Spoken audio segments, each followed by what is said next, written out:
Continuando a síntese sobre os profetas menores, o livro de Oséias, o contexto histórico. Oséias profetizou no período em que Israel estava dividido em dois reinos, Reino do Sul, também chamado de Reino de Judá, e Reino do Norte, também chamado de Reino de Israel. Oséias profetizou nos dias de 4 reis de Judá, Uzias, Jotão, Acás e Ezequias, e nos dias de um rei de Israel, Jeroboão.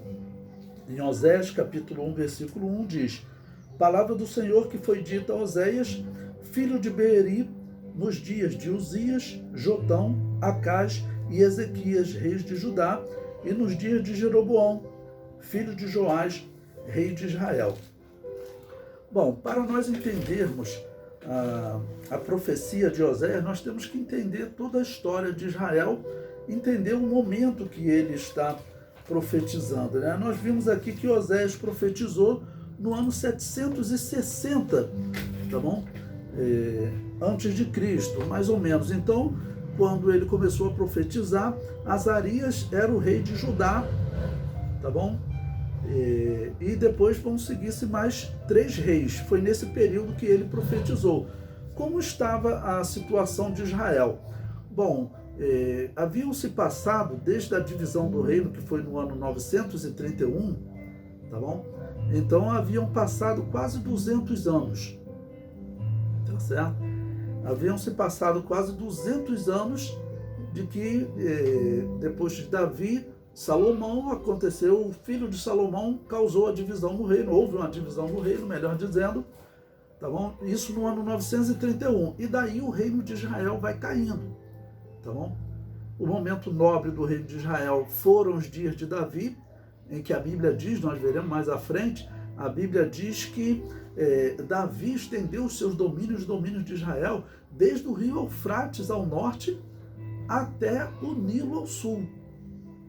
Então, quer dizer, ele dividiu o mundo junto com a Babilônia e com o Egito, que eram as grandes potências daquela época. A Síria estava em ascensão, né? Tá bom? Mas a Babilônia e a Síria eram uma referência exatamente com o Eufrates. Então, Davi dividiu o mundo naquelas potências que ficavam na Mesopotâmia, a Síria e Babilônia, e a potência que ficava ao sul no Nilo, que era o Egito. Então, Davi estendeu o reino, deu toda aquela extensão. Salomão, por isso, foi muito rico também, diz que ele foi o homem mais rico dos seus dias, tá bom? Só que em todos esses homens, nós vemos alguns erros que vão acontecer com Israel, tá bom? Até com homens especiais, como Samuel, mas desde a origem, porque tem pessoas que questionam por que Israel erra tanto, mas a origem, nós vemos que Jacó, parece estranho Deus escolher aquele homem como referência, o nome que ele vai receber, o novo nome, como referência a Israel. Mas, na verdade, está ensinando o seguinte, que Jacó, ele errava tanto, tá bom? Mas ele tinha uma coisa que Deus amou, que o apóstolo Paulo disse, né? Amei a Jacó. O que Deus amou nele? Era o desejo dele de mudar, tá bom?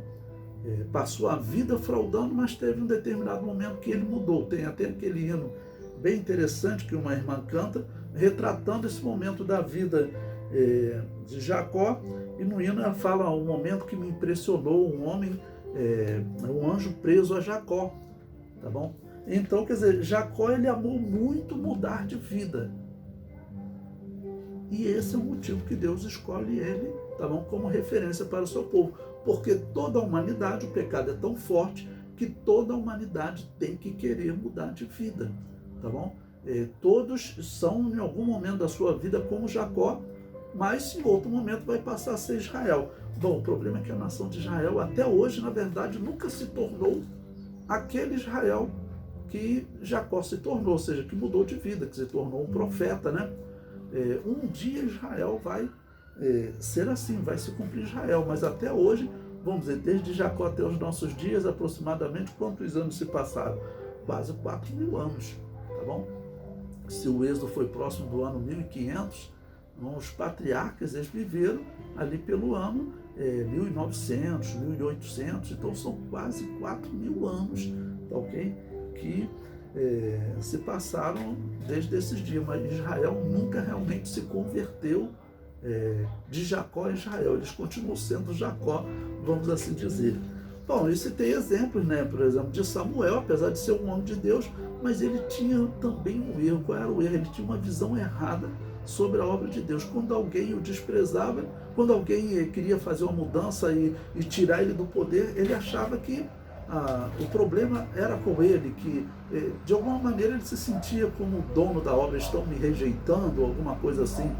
E Deus diz, olha, a questão, você não tem que se preocupar com uma rejeição a você, a questão não é você ser rejeitado, a questão é eu estou sendo rejeitado. Então, é um pequeno errinho, né? Mas também. E aí depois temos o exemplo de Saul, diz a história que os benjamitas, eles sempre defenderam Saul como um rei, por exemplo, superior a Salomão. Porque Saul, ele cometeu muitos erros, mas ele, por exemplo, não fez como Salomão, de perder a sua fé em Deus e servir a outros deuses. Eles argumentavam até historicamente, olha, inclusive o erro dele de consultar espírito era porque ele queria muito falar com o único Deus que ele acreditava. Já o Deus Salomão, ele começou a acreditar em muitos deuses. Na verdade, era um monte de exemplos errados, né? Pois bem, mas naquele período dos primeiros 3 reis, Saul, Davi e Salomão, pelo menos Israel era bem rico, tá bom? E agora Israel começa, depois do filho de Salomão, ele começa a diminuir.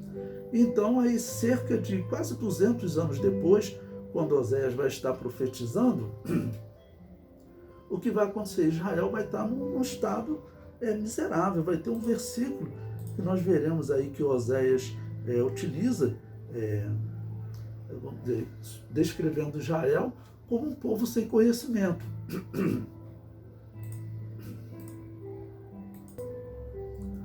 Pois bem, então descreve como um povo sem conhecimento.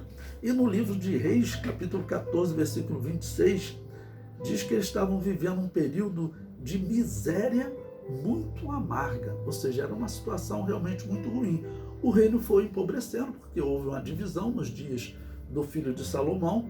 2 tribos formaram o reino do sul, Judá e Benjamim, e essas tribos vão assim ganhar uma certa vantagem em relação às outras tribos, porque ali estava a capital, Jerusalém. Então as outras tribos, o que eles fizeram? Eles até estabeleceram idolatria para concorrer ao reino do sul, tá bom? Mas infelizmente, por outro lado, a idolatria também estava no reino do sul. Lá foi uma idolatria mais descarada, botaram um bezerro de ouro, mas diz que no reino do sul havia os altos que Salomão levantou, a Camós, diversos deuses, que permaneceu nos dias de Roboão. E quando chega aqui, nesses dias também dos reis que Oséias está profetizando, os altos, um tipo de idolatria ainda estava lá no Reino do Sul. Então, tanto o Reino do Sul quanto o Reino do Norte, na verdade, já estava confiando em outros deuses, essa herança ruim de Salomão, tá bom? Então, esse é mais ou menos o contexto que Oséias vai encontrar, o contexto histórico. Para completar, um pouco antes de Oséias começar a profetizar, teve um rei no sul, chamado Amazias, que ele começou a se destacar, venceu os edomitas e ele resolveu fazer um desafio. Vocês podem ler lá em 2 Reis 14. Ele resolveu fazer um desafio ao rei do norte. Né? Tem a expressão, vinde, vamos nos ver cara a cara. A expressão como que diz, vamos partir para a guerra. Ou seja, o reino do sul resolveu começar a desafiar o reino do norte. Nos dias de Roboão, quando houve rebelião, ele chegou a ameaçar fazer guerra ao reino do norte, mas um profeta alertou ele, ele voltou atrás e falou, não, vou então deixar a rebelião correr. Ele não fez guerra, mas agora ele resolveu fazer guerra. O que aconteceu? Ele perdeu a guerra. Perdeu a guerra, e então o rei do norte, que chamava Jeoás, ele capturou o rei do sul, tá bom? Foi para Jerusalém, saqueou Jerusalém, e Jerusalém era o centro das ofertas, onde estava o templo de Salomão, onde estava a grande riqueza. O reino do norte não tinha uma grande referência como o templo de Salomão, né? Então, o que ele fez? Ele pegou, saqueou toda a riqueza, né, de Jerusalém, ou seja, estava o povo de Deus brigando contra o povo de Deus, tá bom? Então, é nesse estado que Oséias começa a profetizar. Então, como eu disse, olha, a idolatria estava tanto no reino do norte quanto no reino do sul. No reino do norte era mais descarada, no reino do sul era disfarçado. Eram os altos que Salomão havia erigido. Então estava todo mundo errado.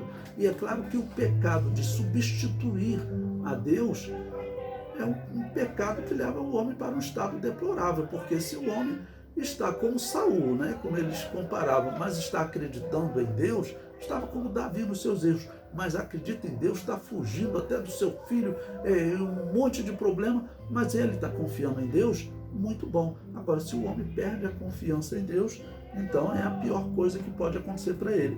É nessa situação que Oséias vai profetizar. Então nós vamos entender aí agora, começando no texto, o que Deus vai exigir de Oséias e como nós podemos aplicar isso pela situação espiritual de Israel.